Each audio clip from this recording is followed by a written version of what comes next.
В студії для вас працює Наталя Соколенко, мене звати Сергій Стуканов. Ми доволі часто говоримо про дрони, про те, яку важливу роль вони відіграють в російсько-українській війні і наскільки Україна просунулася в цих технологіях. Але, напевно, вчорашній день приголомшив не тільки нас, не тільки росіян, але, я переконаний, увесь світ і стане історичним. І нам сьогодні особливо приємно говорити про спеціальну операцію, яка була проведена Службою безпеки України на території Росії, внаслідок якої було вражено стратегічну авіацію Російської Федерації одразу на декількох аеродромах. Повідомлялося вчора про те, що аеродроми на території Іркутської, Рязанської, Мурманської та Іванівської областей зазнали атаки українських дронів. Ну і президент України Володимир Зеленський вчора ввечері вже визнав, що ця операція справді планувалася Службою безпеки України, що на територію Росії було доправлено дрони, що так званий офіс операції розташовувався безпосередньо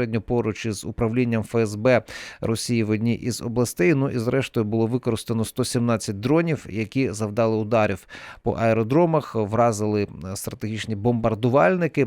Вчора була різна інформація стосовно того, яких зрештою збитків зазнала Росія, тому що Українська Правда з посиланням на свої джерела одразу повідомила, що йдеться про приблизно 40 літаків. Згодом з'являлися повідомлення від ОСІНТ, дослідників, розслідувачів, які показували і доводили, що принаймні про 8 знищених літаків йдеться. Отже, детальніше про шкоду, завдану росіянам, і чи вони спроможні її поновити, відновити, будемо говорити із нашим гостем, виробник засобів радіоелектронної боротьби Анатолій Храпчинський. Пане Анатолію, вітаємо вас.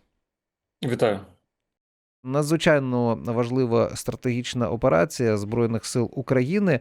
Поговоримо, безперечно, про вплив на репутацію Росії в цілому, як на військової потуги, але спершу, що от станом на зараз, на 8 годину ранку, 2 червня, відомо про шкоду, завдану росіянам, фізичну шкоду?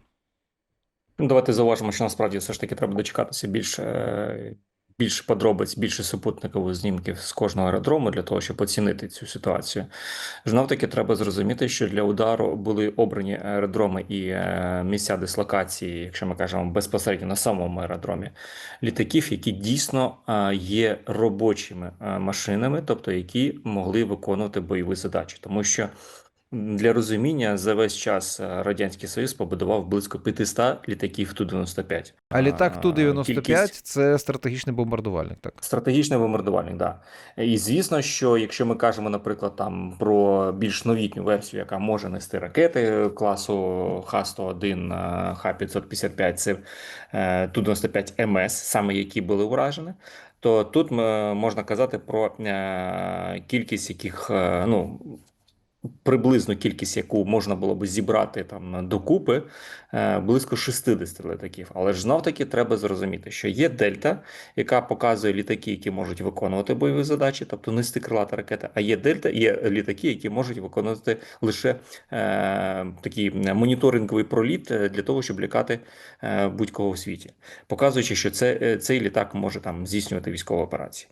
Насправді ж кількість літаків працюючих у Росії обмежена мала. І я би оцінював загалом близько 55 літаків, і з яких близько 12 – це Ту-160, все решта – це Ту-22М3 і Ту-95МС. Тобто, в принципі, навіть втрата малої кількості цих літаків – це фіаско ядерної тріади Російської Федерації. Чому? Тому що ці борти будувались по принципу, що вони можуть знаходитися далеко всередині держави, тобто в тилових містах, виконувати проліт на відстані там до 6 тисяч кілометрів. Загальний протяг польоту може бути там дорівнювати 12 і 15 тисяч кілометрів. Але при цьому можна казати про те, що літак міг долетіти на 6 тисяч кілометрів, здійснити пускові дії, тобто запустити ракети, які летять на 4-5 тисяч кілометрів, не входити в зону дії протиповітряної оборони ворога і повернутися обратно. А скажіть, Тому будь ласка, тут, в принципі, у вас щойно пролунало словосполучення «ядерна тріада». Нагадайте, напевно, для наших слухачів, про що саме йдеться? Це засіб стримання, так би мовити, коли держава має різні типи запуску ядерних боєголовок. Це авіація, морська і наземна компонента, і яка складається теж там з певної кількості різноманітних засобів уражень. І саме тому я розповів більше про те, як ці літаки могли використовуватися, тому що давайте повернемось до того, що коли літаки Ту-160 за радянських часів стояли, а потім після уже в незалежній Україні стояли в Україні, то вони здійснювали тренувальні польоти, які були по принципу виліт з авіаційної бази, наприклад, Прилуки, і долітали до Північного полюсу, випускали імітація пуску ракет по Сполученим Штатам і Канаді і повернення назад. І все це відбувалося за одну льотну зміну, без дозаправок, без будь-яких там дій з боку, тобто не потребувало все це додаткових ресурсів. Тому, в принципі, тут треба зрозуміти, що одна із компонент, якою лякала весь світ Російська Федерація, а саме літаки стратегічної авіації, давайте пригадаємо, дуже часто були перехоплення країнами НАТО літаків в акваторії Балтійського моря. Давайте пригадаємо, що постійно там десь на Далекому Сході стикались щодо перехоплення цих літаків. Тому тут треба зрозуміти, що якась безпекова ситуація суттєво змінилась, тому що знов таки літак, який передбачав бути в безпеці всередині держави, був знищений за рахунок того, що в державу проїхав автомобіль, запустив дрон і знищив цей літак. Тому, в принципі, тут так я би сказав, що це добряче відхопили росіяни, і треба зрозуміти, що взагалі ця ситуація суттєво міняє архітектуру безпеки усьому світу, тому що FPV-дрон стає зброєю, яка може бути використана на будь-якій території. Не потрібно дбати про там якісь золоті купола або сталеві купола, або інші системи протиповітряної оборони, тому що, по суті, будь-яка протиповітряна оборона проти FPV-дрона не працююча. Можна казати про засоби радіоелектронної боротьби, але ж навтаки треба зрозуміти, ми кажемо про тилові міста, де росіяни не очікували будь-яких дій з боку України. Додатково треба зрозуміти, що є сумніви щодо потреб засобів радіоелектронної боротьби у виконанні таких задач, тому що цілком ймовірно дані дрони могли виконуватись задачі автоматично, лише отримувати інформацію, тобто відеопоток для фіксації того, як було знищено і що було знищено. От якраз вчора було багато, звісно, публікацій з боку російських оглядачів і тих, які перебувають у Росії, і ті, які перебувають за кордонами, вони всі зауважували, що ці аеродроми, які зазнали атаки українських безпілотників, FPV-безпілотників, що вони не мали ніякої системи охорони, або мали таку систему охорони, наприклад, «Панцир», так, який безсилий якраз проти безпілотників, ну і нарікали на те, що не було систем РЕБ навколо цих аеродромів. Але ви кажете, що РЕБи тут навіть би не допомогли. Ви могли би трошки детальніше пояснити нашим слухачам, а чому би засобам радіоелектронної боротьби не допомогли би проти цих наших українських безпілотників? Давайте скажемо класична система радіоелектронної боротьби, тому що є системи радіоелектронної боротьби, які дозволяють нам протидіяти навіть проти оптоволоконних дронів і будь-яких інших, незважаючи на той діапазон, в якому вони працюють. Тому що класична система радіоелектронної боротьби передбачає протидію на тих каналах комунікації, які використовуються між пілотом і дроном. Якщо ми кажемо в даному випадку, то, скоріш за все, був використаний штучний інтелект або набір алгоритмів, які дозволив виконати цим дронам автоматичну задачу. Знову-таки треба зрозуміти, що тривалий час ці дрони знаходились в режимі стендбай, і це показує про певну технологічність цього рішення. Тому, на мою думку, тут про те, що я постійно кажу, що потрібно йти в бік не дронів на оптоволокні, а дронів, які будуть використовувати штучний інтелект і виконувати самостійно задачі. Тобто з пункту А в пункт Б він долітає там на флайт мішені, потім вибирає ціль і знешкоджує її. Тому тут я би сказав, що треба зрозуміти, що насправді, на мою думку, тут було більше використання штучного інтелекту. Я би ще хотіла повернутися трохи до літаків, які були уражені безпілотниками, українськими безпілотниками. Про ті літаки, про які ви дуже вражаючи навели приклад тренування, так політ до Північного полюсу і назад за одне, так би мовити, завдання. Чи зможе Росія відновити ці літаки після того, як вони їх втратили? Ми точно ще не знаємо, яку частину, але якусь частину втратили. Чи в цьому просто немає можливості, можливо, у Росії, або в цьому немає потреби з огляду на те, що все одно прилетить безпілотник і вразить нову машину? Давайте почнемо з того, що я практично весь час повномасштабного вторгнення це повторюю, що Росія не вміє будувати стратегічні літаки. І якщо ми кажемо про той Ту-160, який презентували Путіну, то тут треба зауважити, що це літак, який зібраний з старих деталей, які були виготовлені ще в Радянському Союзі. Основним і невідновлюваним елементом є титанова балка, яка тримає весь цей літак. І додатково треба зауважити, що даний літак, який був презентований як новозібраний, використовує старі двигуни, зняті з інших літаків Ту-160. Тобто не без нового двигуна, двигун, який був в експлуатації, поставили і видали це як за новий літак. Звісно, що вони зробили певну модернізацію всередині кабіни, замінили купу кнопочок, поставили жидкокристалевий дисплей, але це ж знов-таки треба зрозуміти, що воно все одно запускає системи, які були створені в 80-х роках. Тому тут щодо Ту-160 зрозуміло, що це було якісне шоу для того, щоб показати, що вони буцімто щось можуть.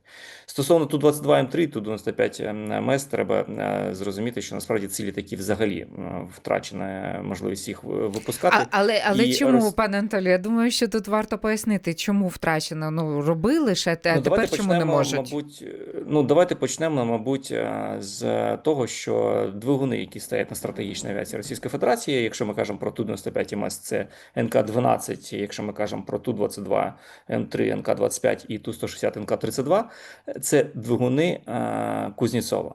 Коли Кузнєцов пішов на концерт Кобзона, з огляду свого віку, то була втрачена будь-яка можливість розуміння, як ці двигуни ремонтувати, не ремонтувати принаймні, а як спробувати повторити щось. В Росії насправді дуже складна проблема з авіаційними двигунами, і те, що вони декларують стосовно якихось нових сучасних розробок, подивіться, двигун на літаку Ту-95МС НК-12 має ресурс 33 тисячі годин. Двигун на літаках Ту-22М3 і Ту-160 має ресурс 3000 годин. Тобто інженерія йде на спад. А скільки, наприклад, потрібно років, щоб відлітати таку кількість годин, щоб ми розуміли, коли їхні двигуни почнуть втрачати свою придатність? Давайте не пригадаємо, що нещодавно на Ту-160, якому літав Путін, було займання двигуна, і розслідування підтвердило те, що ремонт двигуна був здійснений за рахунок деталей, які були зняті з іншого двигуна. Тобто не виготовлені нові деталі, а були зняті з іншого двигуна. Тобто це розкриває весь той треш. Знов-таки треба зрозуміти, що суттєво скоротився ресурс цих літаків після того, коли вони почали їх активно використовувати під час бойових дій і обстрілів України. Нещодавно з'явилася велика кількість документів, буцімто підтверджуючих те, що Росія є намір відремонтувати літаки Ту-95, Ту-22, модернізація глибока Ту-160 до Ту-160М. І тут треба зауважити, що було розписано все дуже гарно і зрозуміло для цивільного населення, але жодної технічного підтвердження того, що які саме агрегати потребують заміни, які саме агрегати будуть ремонтуватися або замінюватися, як будуть і на яких заводах все це буде робитися. Жодного підтвердження цьому немає. Тобто, скоріш за все, росіяни випустили такий документ для того, щоб показати про спроможність того, що вони щось можуть робити. Але насправді, давайте зауважимо, що після наших ударів по заводу Таганрогу, після деяких дій з нашого боку по інших виробничих потужностях і по інших аеродромах на території Російської Федерації, Росія могла ремонтувати літак Ту-95МС протягом року. Тобто ми розуміємо, що насправді з стратегічною авіацією проблема. І вони втратили можливість її будувати, вони ремонтують їх не дуже жваво, і це невідновлюваний. Цікаво порушити одразу два запитання. Перше запитання, воно все-таки стосується того, наскільки приголомшливою, гранично складною була операція Служби безпеки України. Тобто вона готувалася 1,5 роки, так, про це вже вчора було заявлено. Вона готувалася одразу щонайменше в 4 регіонах України, неподалік від аеродромів. Росії, ти хотів, напевно, сказати. Росія, я сказав України, так. Так, звичайно, За Росія. Фрейдом, обмовочка. Росії, так, відповідно, в 1,5 роки це все трималося в таємниці. Причому ми ж розуміємо, якби, наприклад, в одній із точок десь це було розкрито, то одразу ж могла б бути поставлена під сумнів вся операція в інших куточках Росії, але таємницю дотримали і в один день все це випустили, що приємно, це якраз напередодні переговорів в Стамбулі, які мають сьогодні відбутися. Тобто, з одного боку, це складність операції, пане Анатолію, прокоментуйте, чому росіяни не спромоглися її все-таки викрити, так? Ну і друге, що далі буде із тими літаками, які вціліли російські, тобто вони надалі їх триматимуть на цих аеродромах просто неба беззахисними, чи муситимуть десь ховати? Безумовно, будуть десь ховати. Знов таки, тут їм треба розуміти, де їм треба їх ховати, тому що бачимо, що тут відбувається суттєва можливість, тут з'являються нові можливості у України на будь-якій ділянці території робити такі удари, але знов таки давайте зауважимо, що вчора був серйозний кіпіш у росіян, вони перевіряли, я думаю, найближчим часом тривалий час будуть перевіряти будь-які фури, будь-які автомобілі, це серйозний колапс для економіки. Тому, в принципі, цієї операції було достатньо для того, щоб суттєво вплинути на спроможності Російської Федерації. Додатково треба зрозуміти, що в принципі знищення стратегічної авіації або літаків стратегічної авіації це здебільшого стратегічне рішення, тому що за останній час Росія зменшила кількість ударів цих літаків по території України, але наміри Росії воювати далі підказували про те, що вони можуть бути застосовані проти Європи. Тому тут Європа повинна подякувати, і Сполучені Штати повинні подякувати за те, що ми прибрали ту авіаційну компоненту, яка могла би здійснити удари по їхній території. І тут знов таки треба зауважити, що більшість світу зараз зовсім по-іншому буде дивитися на Російську Федерацію. Ну, повинні принаймні дивитися, тому що наші дії були і удари по системам раннього попередження. Давайте пригадаємо удари по там за горизонтом РЛС, там на кшталт Вороніж-М, там Вороніж-ДМ, там інші системи радіолокації, які дозволяли бачити там за тисячі кілометрів. Тому, в принципі, ми постійно світу показували, дивіться, Росія слабка, вона не вміє, не може вберегти свою ядерну зброю. Приклад, удар по аеродрому Енгельсу, де були знищені один із складів, поряд з яким знаходились склад з ядерним боєприпасами, боєголовками для ракет. Ми били по системам раннього попередження. Тобто ми показуємо, що Росія слабка, вона не вміє вберегти свою ядерну зброю, тому треба позбавляти її цього статусу. Ну і, по-перше, її заяви – це просто лякання, а насправді вона не зможе використати будь-яку ядерну зброю, тому що, пригадаємо, знов-таки спробу запустити ракету «Сатану», яка розірвалася в шахті на полігоні Плисецьку. Це показує про те, що Росія слабка, і нам треба об'єднатися всім світом для того, щоб вирішити більш глобальну проблему. Тому що те, що ми зараз бачимо, це трансфер технологій, трансфер можливостей і знань між країнами Іран, Корея і Росія. Давайте подивимося, корейська балістика суттєво покращилась. Нещодавні там удари по Київщині показали, що вони навіть змогли б обійти системи Петріот. Іранська балістика, нещодавний удар по аеропорту Бен-Гуріона показав, що навіть системи, найсучасніші системи американсько-ізраїльські системи протиракетного захисту, про які Україна мріє, не спорилися з перехопленням ракет балістичних Ірану. Про що це каже? Про те, що відбувається трансфер технологій, який дозволяє суттєво вдосконалювати зброю цим країнам. Додатково корейські військові пройшли бойове злагодження і були залучені до бойових дій на території з боку Російської Федерації. Федерації. Тому треба зрозуміти, що ще одна армія частково отримала певний бойовий досвід. І це є головною проблемою, і це вже проблема не лише України, це проблема всього світу. Тому що давайте пригадаємо, як Європа свого часу будувала активну систему протиповітряної оборони, тому що розуміла, що Іран може колись скористатися, наприклад, ядерними ракетами, ударити по Європі. Тому так само і азійський регіон теж розуміє, що якщо Корея отримає більше досвіду, вона пойде з війною на своїх сусідів.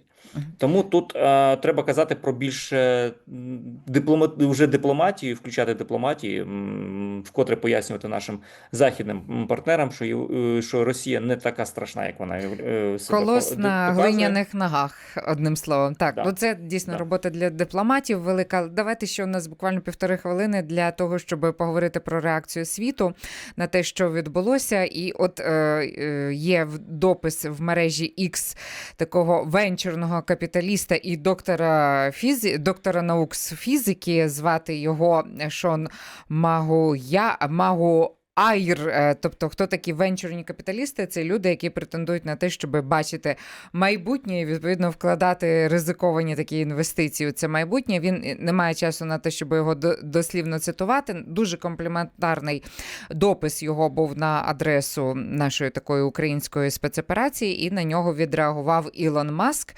найбагатша людина в світі. Ось що він написав точніше в коментарі до цього посту. Безпілотники – це майбутнє війни. Пілотовані літаки – ні. Ну, по-перше, скажіть, будь ласка, наскільки важливо, що Ілон Маск так оперативно відреагував? Ну і по-друге, чи ви поділяєте його погляд на те, що відбуватиметься у майбутньому? У нас, правда, всього лише 45 секунд на таке запитання, даруйте. Історію творять українці. Вау! Нову зброю зробили українці. Українці змінили всі підходи. Я це нещодавно спілкувався в Брюсселі з представниками європейських компаній, виробників озброєння. І я пояснюю їм, дивіться, ви хочете, щоб ви готові закупати наші вироби, але ви хочете, щоб ми відповідали вашим стандартам НАТО, стандартам європейським. Скажіть, будь ласка, чи відповідають ваші стандарти умовам сучасної війни? Не відповідають. Тому тут треба зрозуміти, що у нас зараз є карт-бланш, який ми повинні використати на якомога швидше і якомога раціальніше. Тому що ми зараз можемо задати тренд нової архітектури безпеці в Європі. І Тому я що ми думаю, знаємо, як пане Анатолію, захистити. що і будемо його задавати. Дякуємо вам дуже. Добре, Особливо за дякую. фразу, що Дякую. українці творять історію. Це справді так? Анатолій Храпчинський, виробник засобів радіоелектронної боротьби, був в етері Українського радіо.